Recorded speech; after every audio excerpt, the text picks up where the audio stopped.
The desert remembers. It remembers every hoofbeat, every cry carried on the wind, every drop of blood spilled upon its thirsty earth.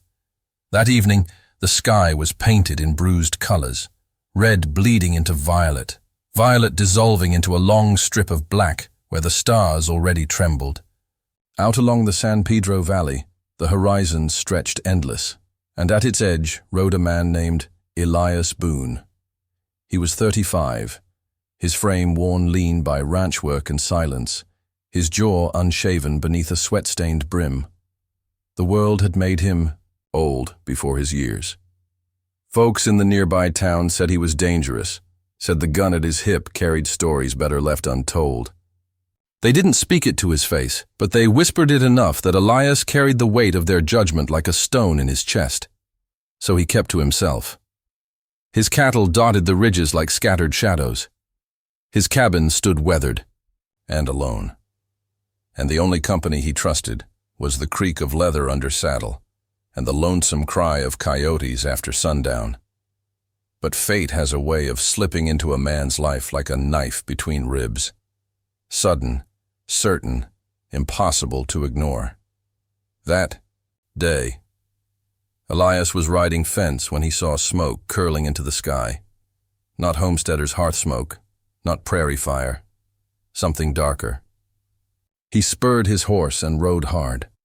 Through scrub and mesquite, he came upon a scene that stopped his breath, an Apache camp in ruin. Tents burned, women and children screaming, outlaws tearing through like wolves. The Apache men fought desperately, outnumbered and cornered. Elias did not pause to think. The sound of gunfire was already part of his blood. His Winchester leapt to his shoulder, and the first shot dropped a raider where he stood. Another shot. Another man fell. Heads turned, confusion broke the tide, and in that opening, the warriors rallied. The fight was chaos, smoke, fire, steel, and blood. Elias's horse was cut down beneath him, leaving him in the dirt, but he rose with knife in hand. He fought until his knuckles split, until the last outlaw broke and fled into the gathering dark. And then there was silence. Bodies lay scattered across the camp. The flames dimmed, leaving only the stench of smoke and death. Elias stood swaying, chest heaving, his hands red with a violence he had sworn he wanted no more part of. That is when Chief Nahuel, elder of the tribe, placed a hand on his shoulder.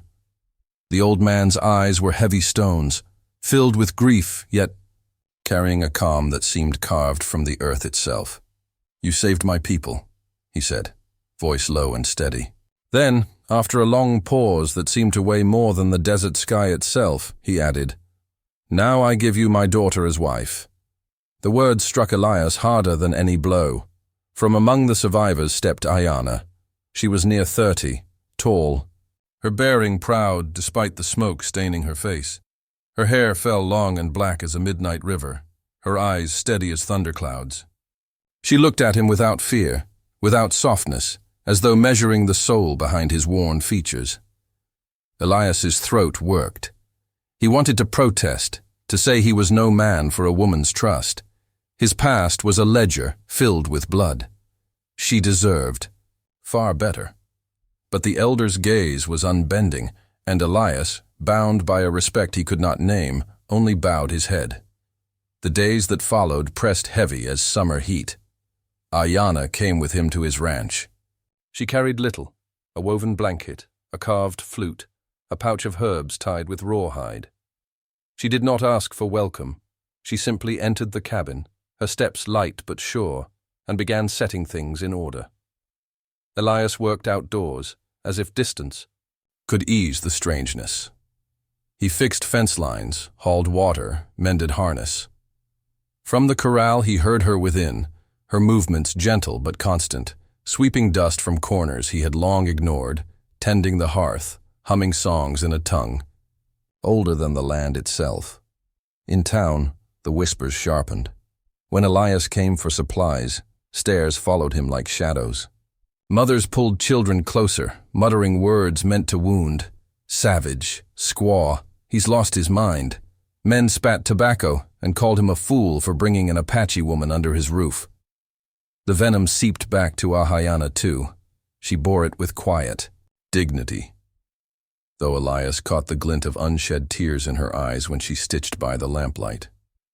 He felt shame burn in him, not for her, but for himself, for failing to shield her from a world that saw her worth as less than nothing. Yet, something began to stir in the quiet between them. It did not come like lightning. It came like dawn, slow, unseen, but certain. One morning, Ayana walked with him to the corral. A young colt, skittish and wild-eyed, fought against the rope. Elias braced to calm it, but she stepped past him. She spoke no word, only raised her hand, her voice a soft murmur in her own tongue. The colt stilled, ears flicking, then pressed its muzzle into her palm. Elias stood frozen, humbled by the gentleness he could never command. That evening, she set a bowl of stew before him. It was simple, yet rich with herbs he had never known, fragrant enough to quiet the hollow ache in his chest. He lifted his gaze to hers across the table, and for the first time their silence felt less like a wall and more like a bridge. Then came the storm. Wind screamed across the valley, driving sheets of rain against the cabin.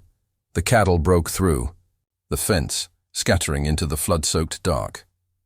Elias saddled in haste, rifle slung, heart pounding.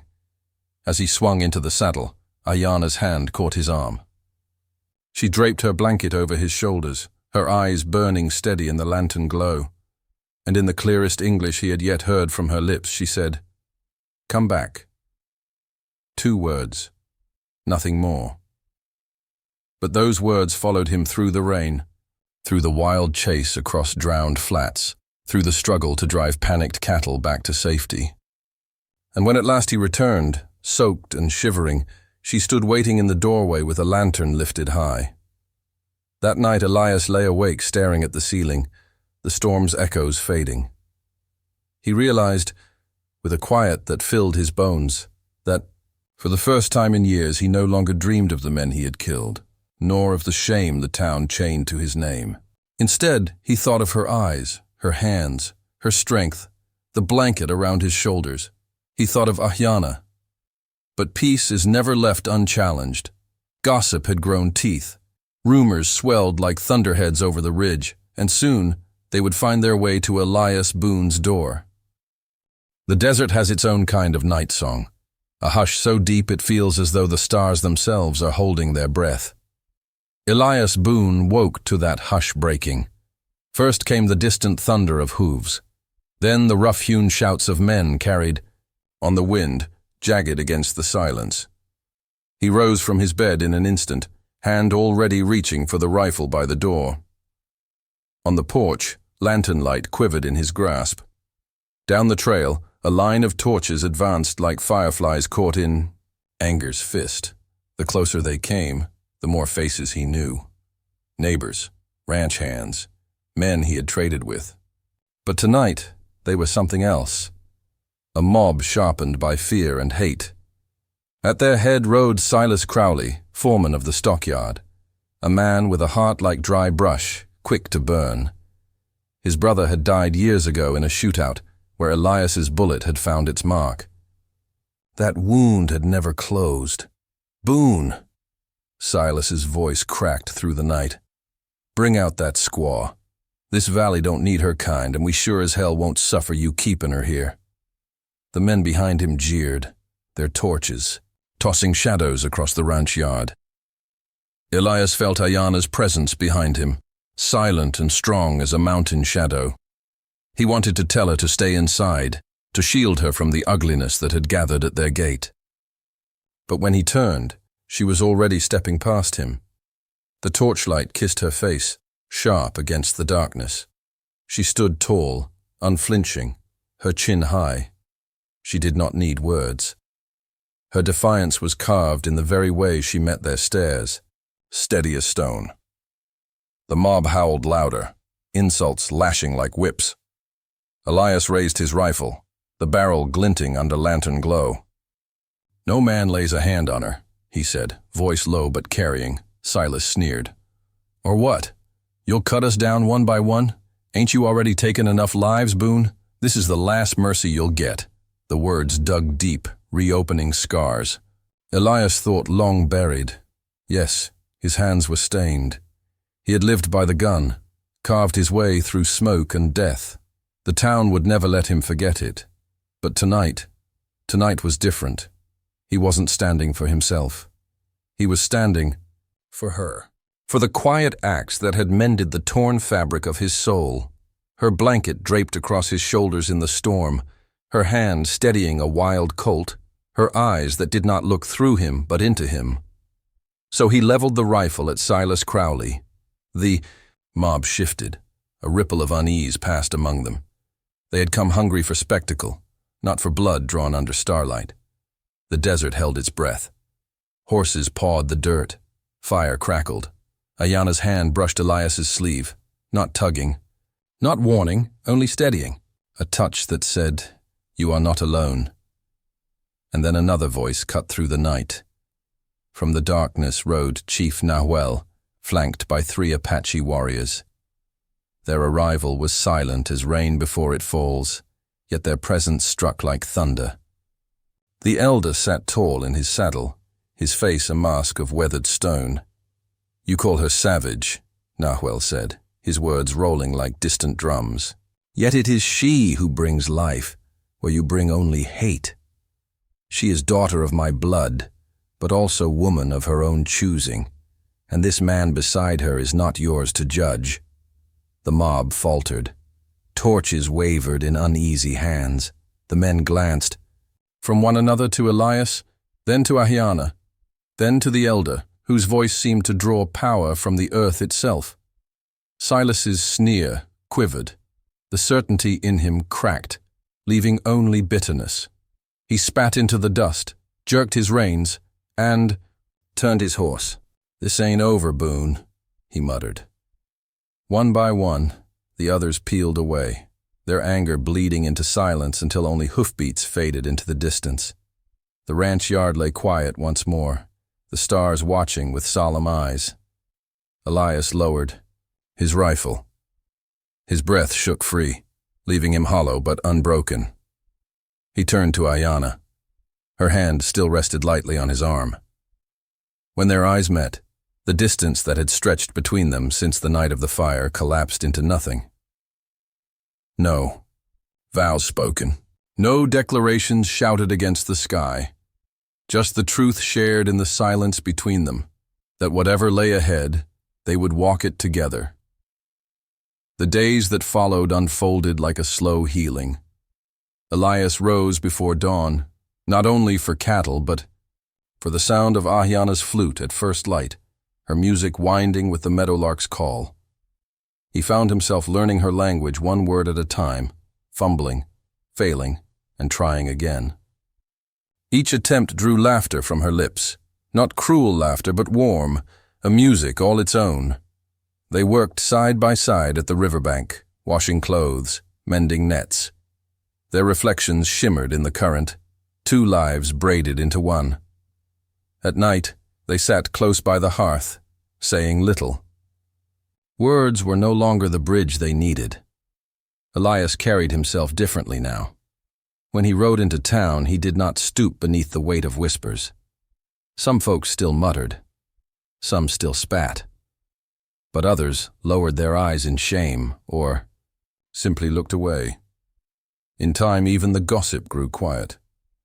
What remained was the truth of a man and woman who endured together. And though Elias never spoke it aloud, he knew the truth in his bones.